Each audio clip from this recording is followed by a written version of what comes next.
पुरानी हवेली का रहस्य। उत्तर भारत के एक छोटे से गांव में एक पुरानी टूटी फूटी हवेली खड़ी थी, जिसे लोग काला वाली हवेली के नाम से जानते थे। गांव के बुजुर्गों का कहना था कि वहां कोई नहीं रहता, लेकिन रात को वहां से अजीब सी आवाजें आती हैं, किसी के चलने की, किसी के रोने की और कभी कभी किसी के हंसने की भी। कहानी की शुरुआत। एक दिन गांव में एक पत्रकार राहुल अपनी टीम के साथ आया। उसका मकसद था उस हवेली के रहस्य को उजागर करना। गांव वालों ने मना किया, रात को मत जाना। बहुतों ने कोशिश की है, कोई नहीं लौटा, लेकिन राहुल मानने वाला नहीं था। रात के 12 बजे वह अपने कैमरे और टॉर्च के साथ हवेली में दाखिल हुआ।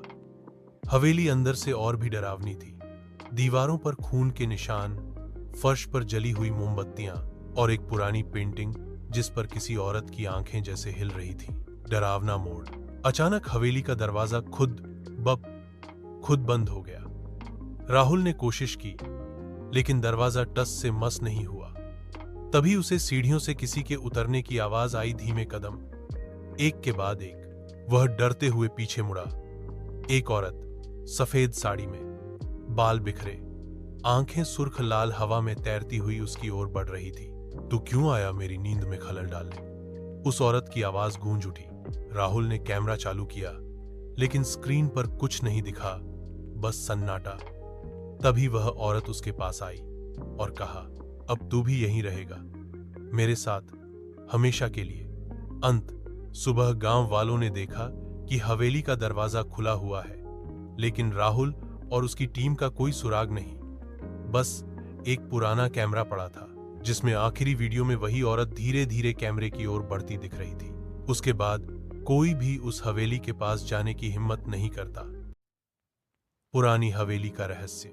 उत्तर भारत के एक छोटे से गांव में एक पुरानी टूटी फूटी हवेली खड़ी थी, जिसे लोग काला वाली हवेली के नाम से जानते थे।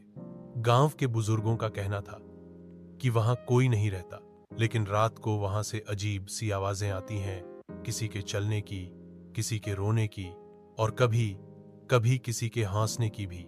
कहानी की शुरुआत। एक दिन गांव में एक पत्रकार राहुल अपनी टीम के साथ आया। उसका मकसद था उस हवेली के रहस्य को उजागर करना। गांव वालों ने मना किया, रात को मत जाना। बहुतों ने कोशिश की है, कोई नहीं लौटा, लेकिन राहुल मानने वाला नहीं था। रात के 12 बजे वह अपने कैमरे और टॉर्च के साथ हवेली में दाखिल हुआ। हवेली अंदर से और